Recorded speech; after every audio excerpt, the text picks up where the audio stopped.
Abran sus Biblias en el capítulo 38 del libro de Ezequiel, en el Antiguo Testamento, desde luego. Ezequiel, capítulo 38. Y en esta segunda conferencia de este día glorioso y maravilloso, vamos a hablar acerca de la invasión rusa contra Israel. Así se titula este tema, la invasión rusa contra Israel.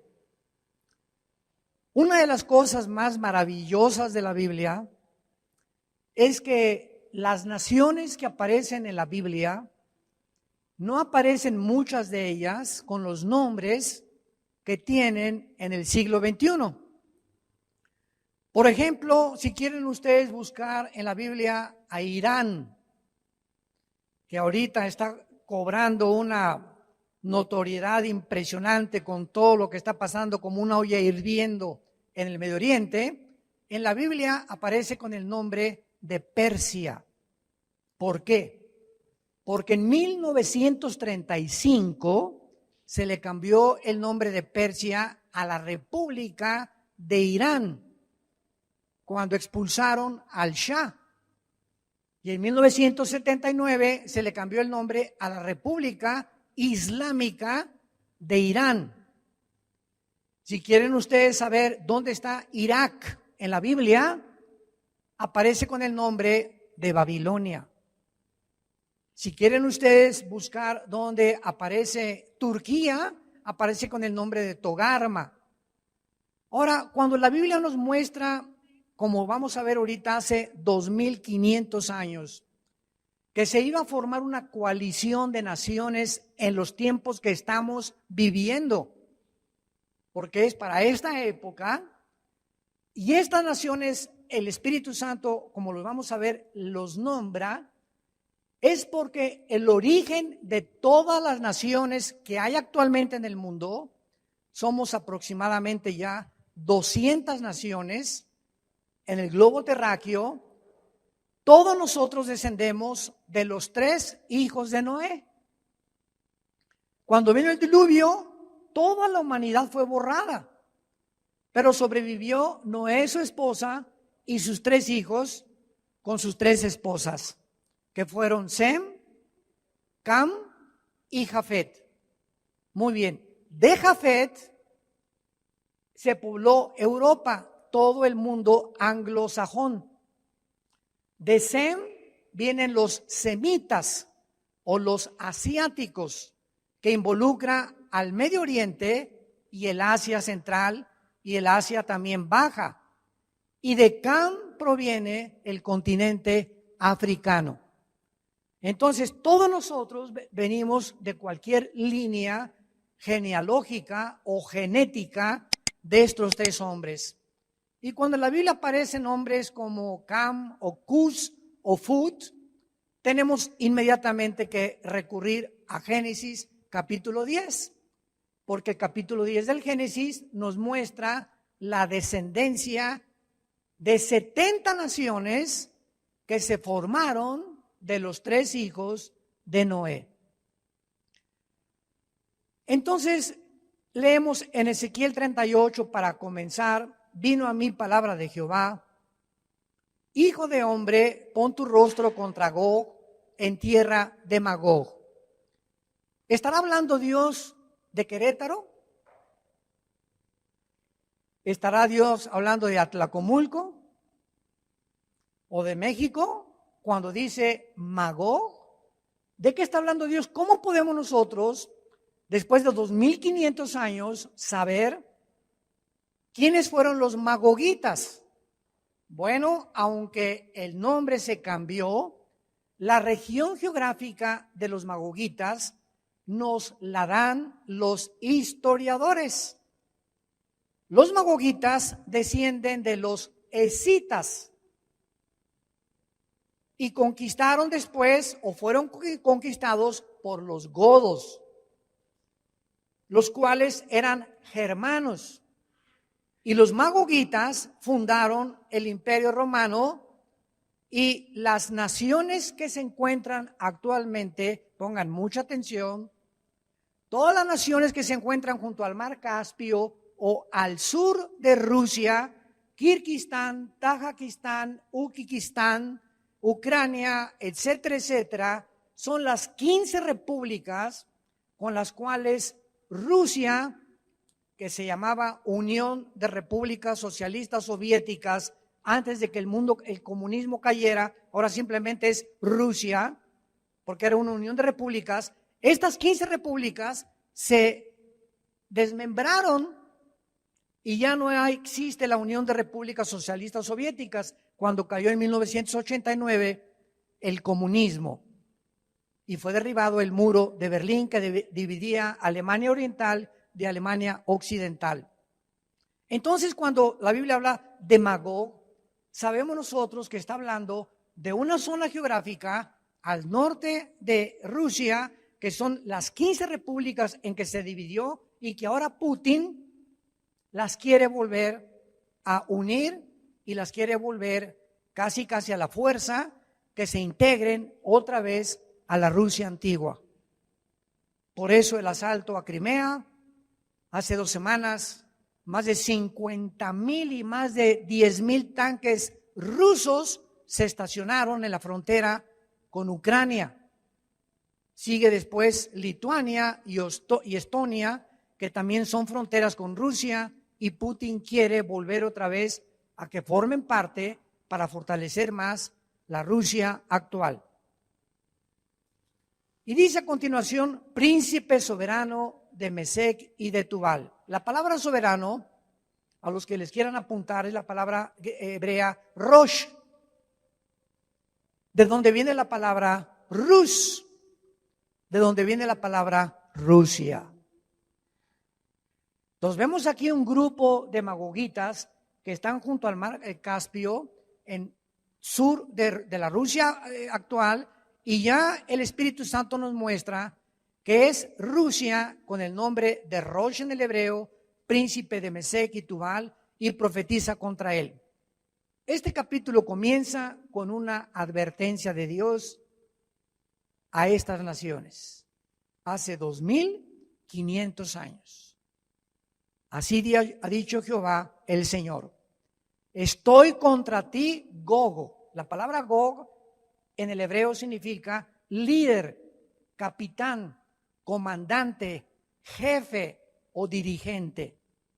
Entonces vemos aquí a un líder llamado Gog que está encabezando una coalición de naciones que vamos a ver a continuación. Estoy contra ti, Gog, príncipe soberano de Mesec y de Tubal. Te quebrantaré y pondré garfios en tus quijadas. Te sacaré a ti y a todo tu ejército, caballos, jinetes, de todo en todo equipados, gran multitud, con paveses, escudos, teniendo todos ellos espadas. Y en los próximos 2 versículos, hace 2500 años, se nos muestran las naciones, señores ateos que nos visitan, historiadores escépticos, asépticos, que están tratando de dudar de la Biblia y que necesitan evidencias históricas, geográficas, paleontológicas para demostrar que la Biblia es un libro que verdaderamente solo Dios pudo profetizar y escribir lo que se encuentra dentro de este volumen de literatura impresionante. Vean ustedes que son las naciones que desde el año pasado se unieron, dándonos a entender qué cosa, que realmente nos encontramos en la última generación o en la última etapa de la historia humana. Persia, versículo 5, póngale ahí, Irán, Cus y Fut. En Génesis 10 son los descendientes de Cam, que son las naciones de Sudán y de Libia. Todos ellos con escudo y yelmo. Gomer, que es Alemania. Qué interesante. Y todas sus tropas, la casa de Togarma, que es Turquía. De los confines del norte y todas sus tropas y muchos pueblos contigo. Prepárate y apercíbete tú y toda tu multitud que se ha reunido a ti, y sé tú su guarda. 1989-90 cae el comunismo como ideología. No duró más de 80 años en el siglo pasado. Comenzó en 1917 con la revolución bolchevique con Lenin, que tomaron el libro El Manifiesto Comunista de Carlos Marx y Federico Engels y comenzaron a aplicar la filosofía de Marx y de Engels y la llevaron a una revolución que Rusia se prestaba porque Rusia estaba gobernada antes del comunismo por los famosos zares. El último zar, Nicolás II, habían llegado a oprimir al pueblo, que se conoce dentro de la ideología del comunismo como el proletariado. Los habían oprimido de tal manera que ya estaban hartos de que les coartaron la libertad, no había expresión, en fin, ¿verdad? Pues se levanta Lenin, organiza la revolución, convence de matar al zar Nicolás II y a toda su familia la mataron, y a sus 5 o 6 hijos chiquitos que tenían todavía. Y se acabó la época de los zares de Rusia, con el famoso Rasputín, que en las películas lo han visto ustedes, que era un brujo que tenía relaciones con la esposa del zar y que además fungía con milagros de sanidad en muchas personas del Palacio Real.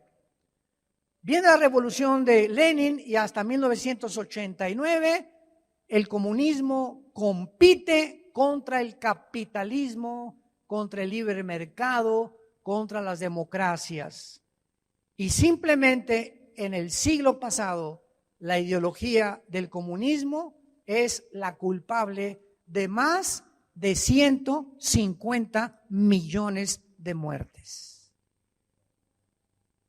El comunismo de Mao Zedong, de José Stalin y de todos aquellos que siguieron los nazis, los fascistas de Benito Mussolini, mezclado con el ateísmo, etcétera, etcétera, fue una masacre de la humanidad imponiendo una ideología que demostró finalmente cuando en 1989 se levanta el famoso líder o último líder ruso, Mikhail Gorbachev, y le pide al Papa Juan Pablo II, deme usted la oportunidad, le dijo Gorbachev al Papa Pablo II, de ir al Vaticano.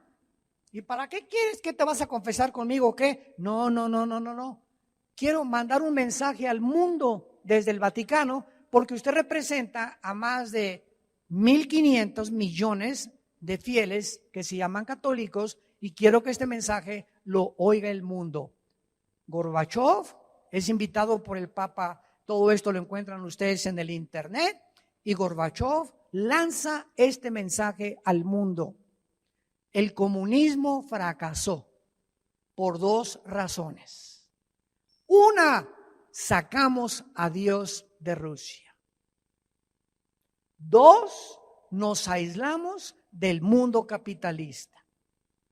Y desde 1981, dice Gorbachev, hasta 1989 que cayó el comunismo, durante los últimos casi 10 años, Rusia vivió una farsa, una apariencia de que éramos poderosos. No es cierto, nos estábamos muriendo de hambre.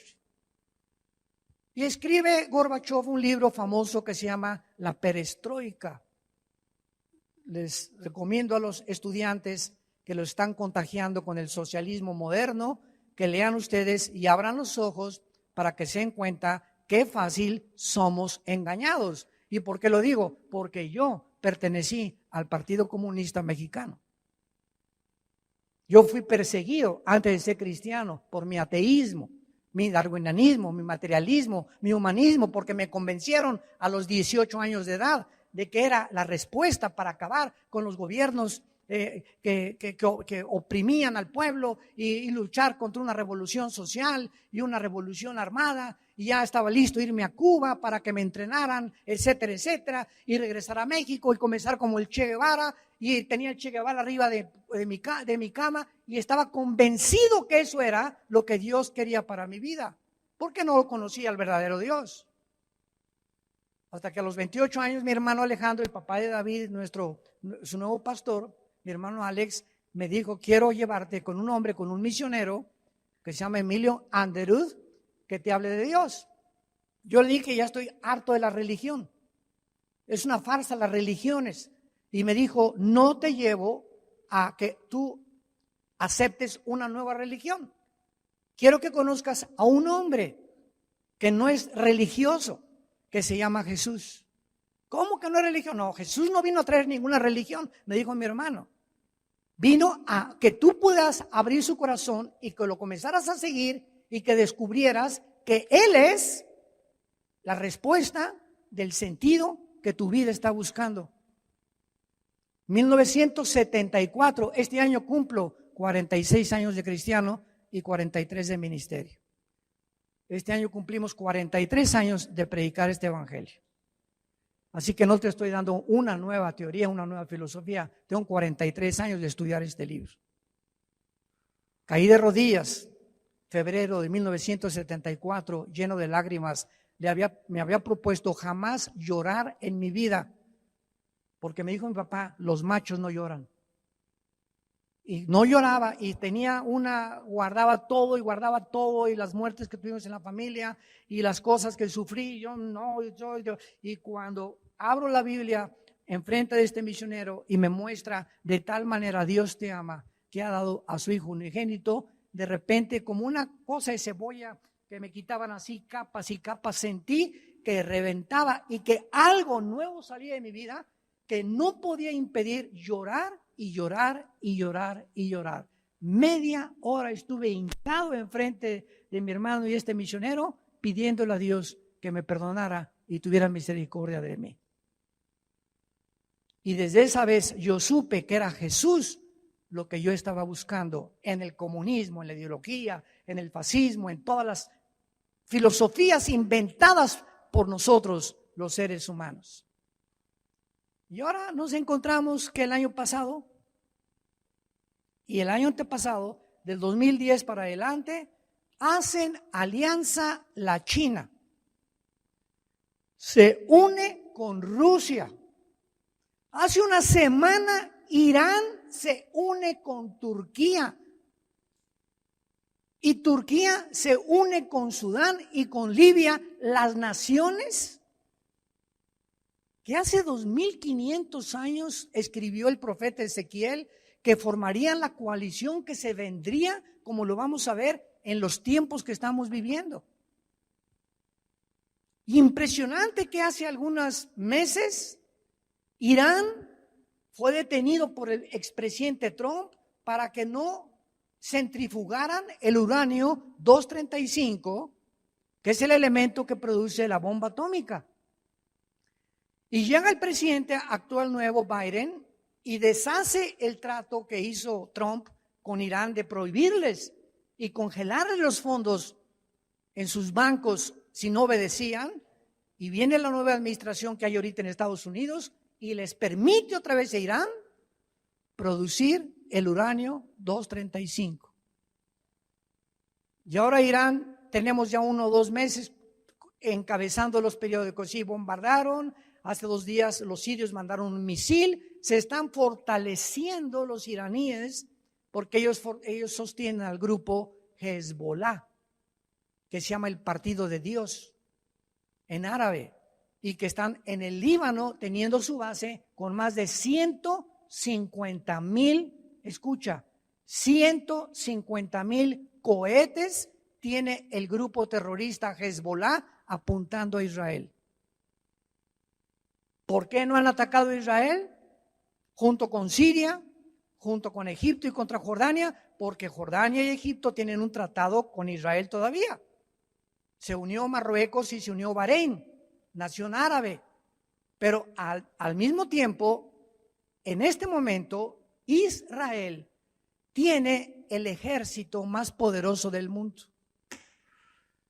Oiga, ¿cómo? Si es una cosita así, es una chinche geográfica, Israel chiquitita, Egipto grandotote, y Siria grandotote, y Rusia grandotote, y la China más. ¿Cómo puede tener Israel el ejército más poderoso del mundo? Porque la tecnología militar que tienen los israelíes no la tiene nadie. La aviación israelí, desde 1948, que se independizaron como nación libre y soberana, la aviación israelí es insuperable. Ni los MiG rusos, ni tampoco los Falcon de Inglaterra, ni los F-15 de Estados Unidos. Ahora tienen el F-35, que es el avión de combate más poderoso del mundo, y tienen más de 75 F-35.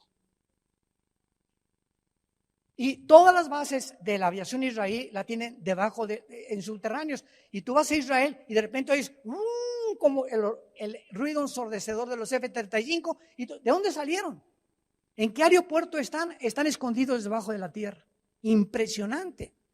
Entonces ellos saben que en cualquier momento o cualquier bomba que maten, y el escudo que tienen para impedir que vengan bombas en contra de ellos es el escudo que Estados Unidos ha levantado en el sur de California y en Nueva York y en el área este de Estados Unidos, enfrente del mar Atlántico.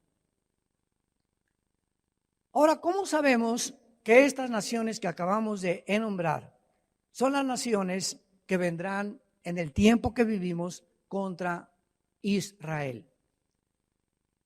Israel en 1948, que fue y se formó como una nación, en un día Israel se formó como una nación.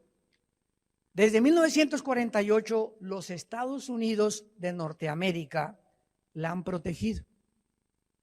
Hasta el presidente Trump.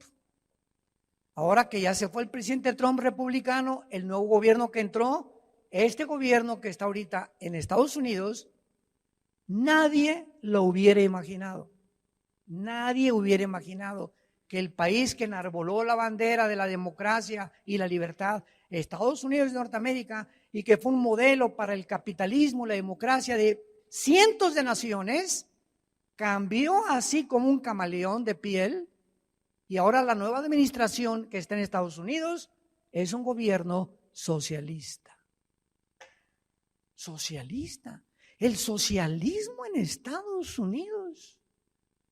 ¿Quién se imaginara hace 3 o 4 años que pudiera este fenómeno suceder? ¿Quién se iba a imaginar que el año pasado una pandemia cambiaría la banca, la religión, los estudiantes, la vida, nuestra salud, la mentalidad, la forma de vida? ¿Quién iba a imaginarnos que en un año el mundo dio una voltereta? Cientos de naciones fueron hundidas económicamente por la pandemia. Cientos de instituciones de negocios, restaurantes, ahorita simplemente supe que en la Ciudad de México hay más de 4,5 millones de hectáreas desocupadas, de edificios, de patios, que nadie quiere, que se salieron, que tienen miedo por volver otra vez a rentarlos o hacer ningún otro movimiento. ¿Quién se iba a imaginar esto? ¿Quién se iba a imaginar ahorita ver al mundo con este bozal en la cara? ¿Quién nos íbamos a imaginar de esto? Nadie. Y ahorita tú entras al restaurante y en la puerta te dicen, pase, no sé, por una cochinada que no te hace nada poner los pies ahí, porque el virus no anda brincando en el aire. Lo que anda brincando en el aire es una especie de ADN que no tiene vida. El virus cobra vida cuando entra a tu organismo, se conecta con una célula y vive. Entonces no anda volando por ahí el virus del COVID-19 en el aire, y hace 3, 4 días la Organización Mundial de la Salud lo acaba de declarar, que no está outdoors, no está en el medio ambiente, y nos dijeron que estaba en el periódico y desinfectado, y llegamos a la casa y quitar la ropa y a la lavadora y echarle por acá y por allá. Una vez llegué a un restaurante, pagué con la tarjeta de crédito, me desanitizaron la tarjeta de crédito, Virgen del Socorro. Pero al llegar a la mesa, ya me quitaba y le decía al capitán de meseros, entonces en la mesa no hay virus, nada más de la entrada a la mesa, tápese. Y al llegar a la mesa, quítese la cosa esa. Dije, ¿esto es un circo? ¿Es el Circo Soleil? ¿Qué está pasando en el mundo? Mi esposo y yo viajamos en aviones con 300 personas. ¿Cuál distancia social dentro del avión? ¿Y por qué antes de abordar el avión, distancia social y como pollos dentro del avión? Y si oye la voz al aterrizar, les suplicamos que al aterrizar guarden la distancia social. No sabes si llorar o reír o qué hacer. ¿Qué es esto? ¿Es un circo? ¿Es una mentira?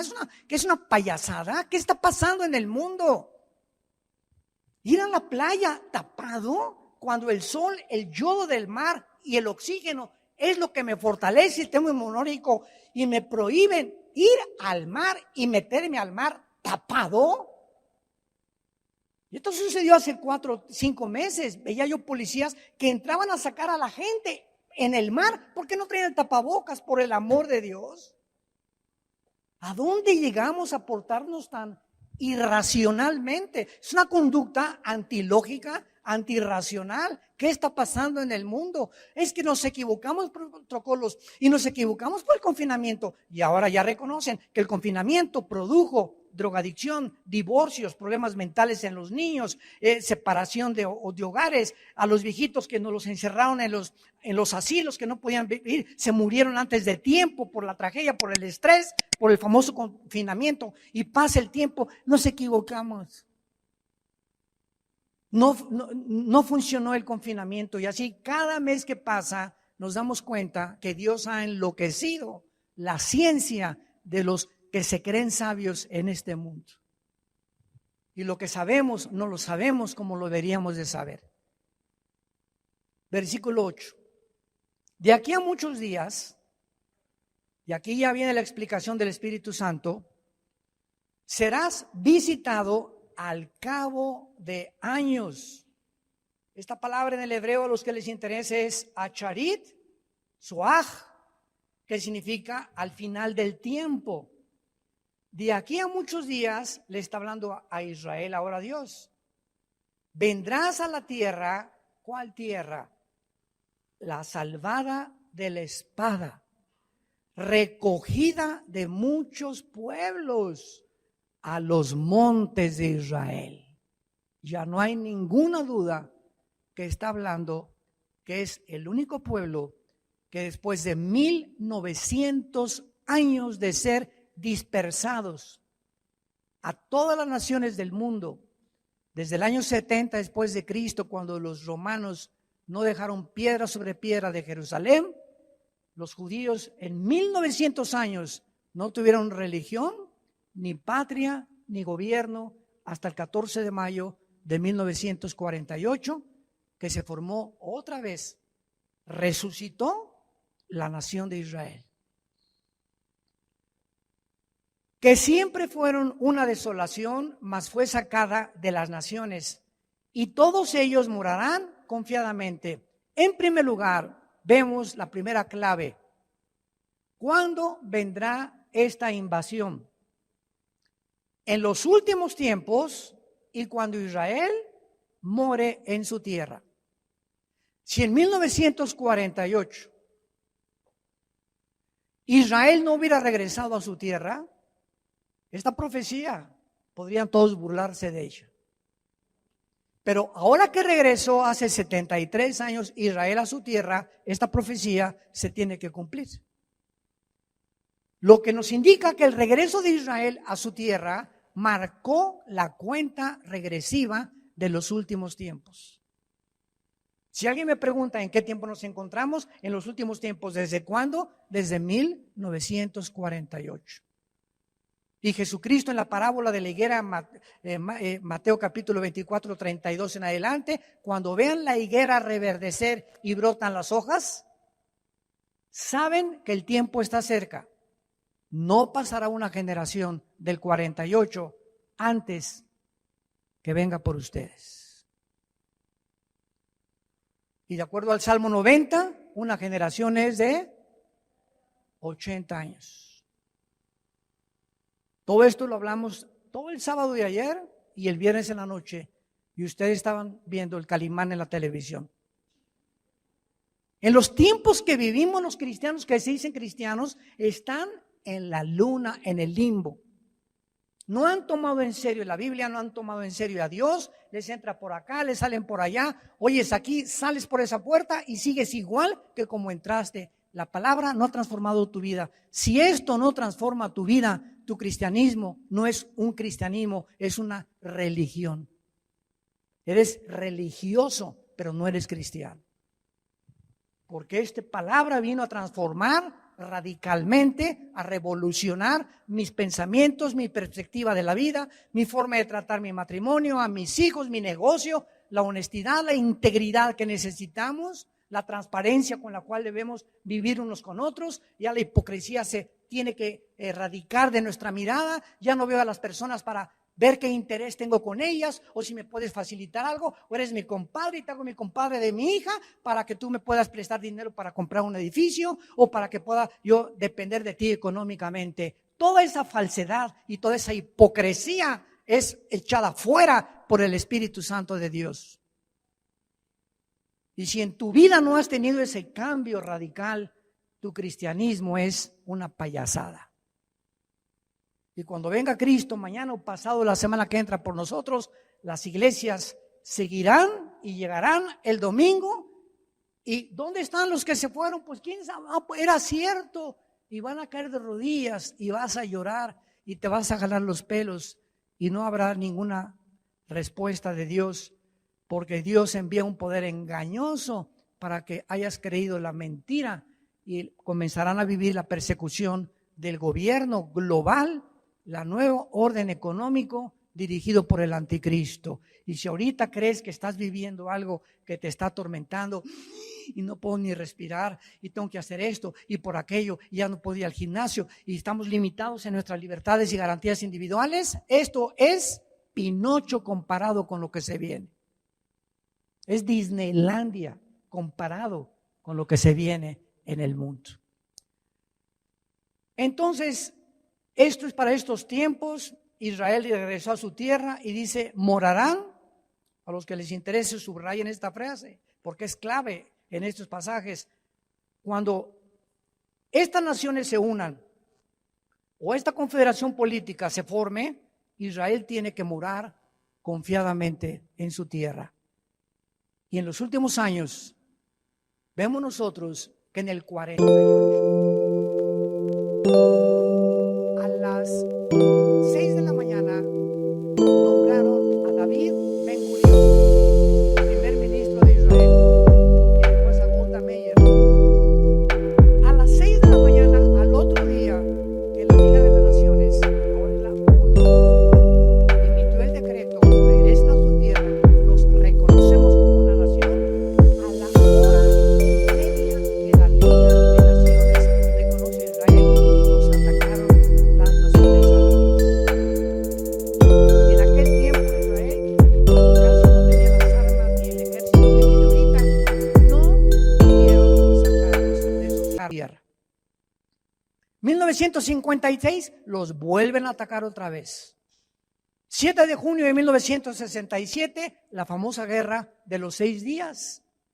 El presidente Gamal Nasser de Egipto le habla al presidente de Jordania, al de Siria, al de Egipto y al de Líbano: por favor, unámonos, bloqueemos el canal de Suez y echemos a los judíos al mar Mediterráneo, extirpemos a estos ratones y a estas hormigas para siempre. Y se juntan 5 naciones contra la nación de Israel para acabar con ellos. Escuchen lo que pasó en la guerra de los 6 días, que está considerada la guerra más milagrosa en la Academia de West Point de Estados Unidos por el general Schwarzkopf, que fue el general que dirigió el ataque contra Saddam Hussein en 1991 en la guerra del Golfo Pérsico, cuando Hussein quería apoderarse del petróleo de Kuwait. Y la guerra de los 6 días, al segundo día, un sargento israelí intercepta una conversación. Al tercer día, el 3 de junio, los judíos se suben en 7 aviones a las 4:30 de la mañana. Y cuando estaban los egipcios, los sirios y los jordanos levantándose. Desde el aire, el tercer día, bombardean todo el aeropuerto del Cairo y destruyen toda la aviación egipcia, toda la aviación de Jordania y toda la aviación de Siria. Y una vez que conquistaron en el aire, pues se quedaron así, ¿verdad? Todos estupefactos. ¿Y ahora qué hacemos? Aventaron los tanques de guerra. El 6 de junio, los judíos estaban en la península del Sinaí, llegaron a las colinas del Golán y toda la franja de Gaza que continúan bajo su posesión. Les mandaron un recado, las Naciones Unidas: por favor, deténganse. ¿Y saben por qué ganaron en 6 días la guerra? Porque el séptimo tenían que descansar. Parece una paradoja, una ironía, pero es chistoso, ¿verdad? En 6 días ganaron la guerra a 5 naciones. Y después vino del 73, la de Yom Kippur, tampoco los pudieron sacar. Y ya del 73 se levantó Yasser Arafat, el líder de la Organización para la Liberación de Palestina, para tratar otra vez de destruir Israel. Muere envenenado Yasser Arafat. No, él forma el grupo de Hamas, con Mahmoud Abbas ahorita ahí en la franja de Gaza, y hasta el 2021 no han podido sacarlos de su tierra, porque dice Amós capítulo 9, versículo 14 y 15, ha dicho Jehová que cuando yo lo regrese, nadie lo sacará. Él es el Dios que creó los cielos y la tierra, el Dios que hizo la Biblia, para que nosotros seamos testigos de que no hay Dios más que Él. No conozco ninguno, Él es el principio y Él es el final. Y nos deja escrito esto para que nuestra confianza y nuestra esperanza no esté en los hombres, sino esté en su Hijo, que dio su vida en una cruz por todos nosotros. Ahora, en penúltimo lugar, dice el versículo otra vez, 11, que van a vivir confiadamente como están ahorita Israel, están en ese estado. Versículo 12, el pueblo recogido entre las naciones. Versículo 14, en aquel tiempo cuando mi pueblo Israel habite con seguridad, no lo sabrás tú. Y versículo 16, subirás contra mi pueblo Israel como nublado para cubrir la tierra. Será al cabo de los días. La palabra hebrea ahí es acharit, otra vez yom, que son los días que estamos viviendo.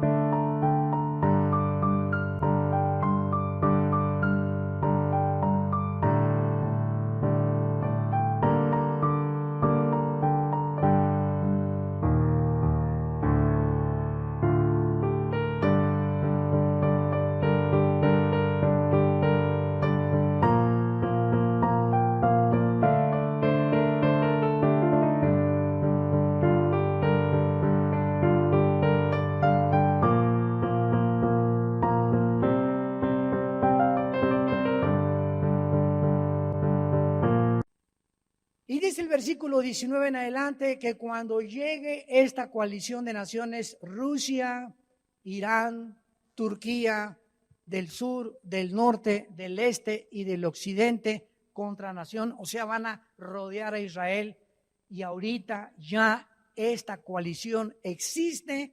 Cuando ellos se acerquen a Israel para acabar con ellos, versículo 19, he hablado en mi celo, dice el Señor, que en aquel tiempo habrá gran temblor sobre la tierra. Los peces del mar, las aves del cielo, las bestias del campo se arrastrarán, y todos los hombres sobre la faz de la tierra temblarán ante mi presencia. Se desmoronarán los montes, los vallados caerán y todo mundo caerá a tierra. Dios va a impedir esta invasión finalmente, porque ella es casi el Armagedón, la tercera guerra mundial, cuando Él sobrenaturalmente, como lo hizo en la guerra del 67, impida que esa nación sea destruida.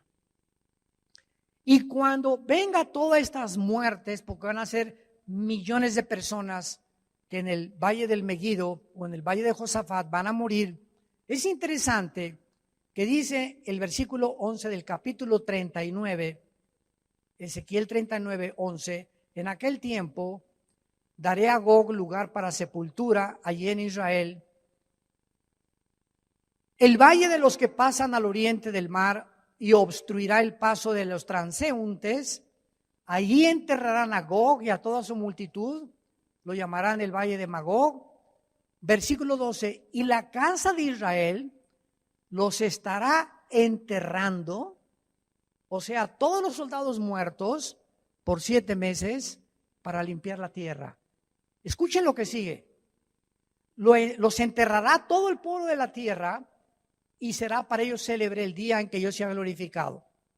Y tomarán hombres a jornal, o sea, empleados, que vayan por el país, por todo Israel, con los que viajen para enterrar a los que queden sobre la faz de la tierra, a fin de limpiarla. Al cabo de 7 meses harán el reconocimiento. Y pasarán los que irán por el país, y el que vea los huesos de algún hombre pondrá junto a ellos una señal, hasta que los entierren los sepultureros en el valle de Amón-Gog. Dios está diciendo aquí, pregunta, ¿por qué hace 2500 años, cuando no se describía ni se descubría la guerra bacteriológica ni los efectos de la radiación nuclear, todavía no se descubrían? Dice hace 2500 años que habría necesidad de que los entierren y que les pongan una banderita para que los que pasen por ahí no se acerquen. ¿Con qué propósito? Esta guerra será nuclear. ¡Qué increíble! Impresionante. El Espíritu Santo se haya adelantado para darnos testimonio de que antes de que se soltaran las 2 bombas atómicas en agosto de 1945 en Hiroshima y Nagasaki, los puertos japoneses murieron más de 125,000 japoneses, 2 bombas atómicas. La radiación emite rayos ultravioleta, rayos gamma, rayos ultravioletas. La piel se les cayeron, se les movieron los ojos, se hizo la piel, y estos efectos de la radiación nuclear están bien escritos en la Biblia. Es impresionante, cuando venimos a la Biblia, descubrimos que solo Dios pudo haber escrito estas cosas y que lo que dice la Biblia lo estamos viviendo porque somos sus testigos. ¿Qué estoy haciendo yo aquí desde este lugar? Dándoles testimonio de este libro. Para que el que tenga oídos oiga, el que tenga ojos vea, y los que están endurecidos, amargados, resentidos en su corazón, se doblen su rodilla al Espíritu Santo hoy y le pidas perdón a Dios por tus pecados y lo invites a tu vida como tu Señor y como tu Salvador. Lo quisieras hacer en esta mañana, preparándonos ante la antesala de lo que se viene sobre el mundo, la Tercera Guerra Mundial. Prepárate para encontrarte con tu Dios. Oremos. Gracias, Señor, por tu palabra en esta mañana. Lámpara es a mis pies tu palabra, lumbrera mi camino. La suma de tu palabra es la verdad. No hay nada en ella perverso ni torcido. Todas mis palabras son rectas al que entiende y razonables a los que han alcanzado la sabiduría. Porque el principio de la sabiduría es el temor de Jehová. Y cuando el ser humano comienza a reconocer al Dios de la Biblia, al Dios y Padre de Abraham, de Isaac y de Jacob, al Dios y Padre de Jesucristo nuestro Señor, como el único vivo y verdadero Dios, nuestras vidas son transformadas radicalmente y descubrimos que vivimos y hoy amanecimos porque Dios quería que tú oyeras esta palabra. Mañana no sabemos si vamos a vivir nadie, porque la vida no es segura para nadie. Pero el día que llegue el momento de partir de este mundo al cielo, que podamos morir en paz, sabiendo que tenemos a un Salvador que dio su vida con su sangre en la cruz y que hoy te habló y te dice, arrepiéntete de tu vida. Arrepiéntete de tus pecados. Deja de vivir como un zombie, como un robot, sin rumbo, sin propósito, sin sentido, de botella en botella, de droga en droga, de hombre en hombre, de mujer en mujer, de cine en cine, de teatro en teatro, buscando siempre y sin encontrar. Porque el agua que yo les doy a beber, dijo Jesús, no te dará sed. Cualquier otra agua que tú bebas te dejará sediento. Pero yo soy el agua de la vida. El pan que descendió del cielo y puede alimentar tu vida espiritual. Yo soy el principio y el final. La resurrección y la vida. Y todo aquel que crea en mí no morirá eternamente. Vivirá para siempre junto conmigo, reinando a las naciones en las generaciones futuras, después de que este mundo que ha llegado a descomponerse, a perderse al grado que estamos viviendo, puedan entender que todo sucedió porque me rechazaron, se volvieron dioses y se convirtieron en tontos y necios delante de mí. Profesando ser sabios, se hicieron necios.